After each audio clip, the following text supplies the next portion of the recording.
दोस्तों, एक बार फिर से स्वागत है आप सभी का आपके अपने favourite English learning channel scholar English पर। मेरा नाम है दीपिका कुमावत और मैं इस चैनल पर वेरियस कॉम्पिटिटिव एग्जाम्स के लिए इंग्लिश सब्जेक्ट टीच करती हूँ। तो बेसिकली आज की इस वीडियो में हम डिस्कस करने जा रहे हैं वन वर्ड सब्स्टिट्यूशन। तो चलिए बिना देर किए हुए बढ़ते हैं हमारे वीडियो की तरफ और जानते हैं कि हमारा सबसे पहला वर्ड कौन सा है। तो हमारा सबसे पहला वर्ड है मिसोगमिस्ट। मिसोगमिस्ट का मतलब होता है हेटर ऑफ मैरिज, यानी कि विवाहद्रोही। जिसे जो है वो मैरिज से, शादी से नफरत होती है, उसे कहा जाएगा मिसोगमिस्ट। देन इसके बाद हमारा अगला वर्ड है मिसोजिनिस्ट। मिसोजिनिस्ट का मतलब होता है हेटर ऑफ वुमेन, यानी कि नारी द्वेषी। जिसे औरतों से नफरत होती है उसे कहा जाएगा मिसोजिनिस्ट। देन इसके बाद हमारा अगला वर्ड है मिसोलॉजिस्ट। मिसोलॉजिस्ट का मतलब होता है हेटर ऑफ लर्निंग और नॉलेज, यानी कि ज्ञान से घृणा करने वाला। जिस व्यक्ति को कोई चीज़ सीखने से या फिर ज्ञान से यानी कि नॉलेज से नफरत होती है उसे कहा जाएगा मिसोलॉजिस्ट।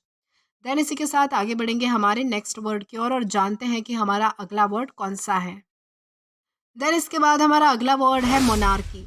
मोनार्की का मतलब होता है government headed by a single ruler, यानी कि एक व्यक्ति का राज्य। यानी कि कोई ऐसी गवर्नमेंट जहाँ पे जो है वो सिर्फ एक ही व्यक्ति राज करता है पूरे समाज पर, उसे कहा जाएगा मोनार्की। देन इसी के साथ आगे चलेंगे हमारे नेक्स्ट वर्ड की ओर और जानते हैं कि हमारा अगला वर्ड कौन सा है। देन इसके बाद हमारा अगला वर्ड है मोनेस्टरी।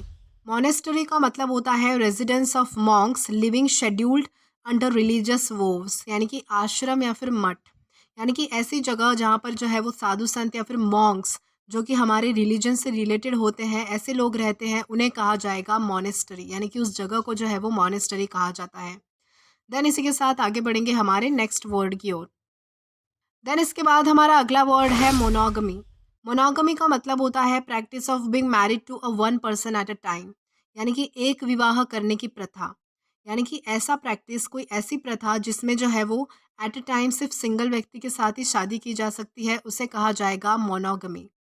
देन इसके बाद हमारा अगला वर्ड है मॉर्चरी। मॉर्चरी का मतलब होता है a building in which dead bodies are kept until burial या फिर क्रिमेशन एक्सेट्रा, यानी कि शवगृह। यानी कि कोई ऐसी जगह जिसमें जो है वो डेड बॉडीज़ को रखा जाता है जब तक उन्हें दफनाया नहीं जाता या फिर जब तक उनका अंतिम संस्कार नहीं हो जाता, तब तक जिस जगह पे जो बॉडीज़ रखी जाती है, डेड बॉडीज़ रखी जाती है, उसे, उस जगह को जो है वो मॉर्चरी कहा जाता है। देन इसी के साथ हम आगे जाएंगे हमारे नेक्स्ट वर्ड की ओर और जानेंगे कि हमारा अगला वर्ड कौन सा है। तो इसके बाद अगला वर्ड है नेम सेक। नेम सेक का मतलब होता है पर्सन और thing with the same name as another, यानी कि एक ही नाम का। यानी कि कोई भी पर्सन हो सकता है, कोई भी चीज़ हो सकती है जिसका नेम जो है वो, दो चीज़ों का नेम या फिर दो व्यक्तियों का नेम जब सेम होता है तब उस टर्म को जो है वो बताने के लिए नेम सेक इस वर्ड का यूज़ किया जाता है। देन इसी के साथ आगे बढ़ेंगे हमारे नेक्स्ट वर्ड की ओर और जानेंगे कि हमारा अगला वर्ड कौन सा है। देन इसके बाद हमारा वर्ड है नार्कोटिक।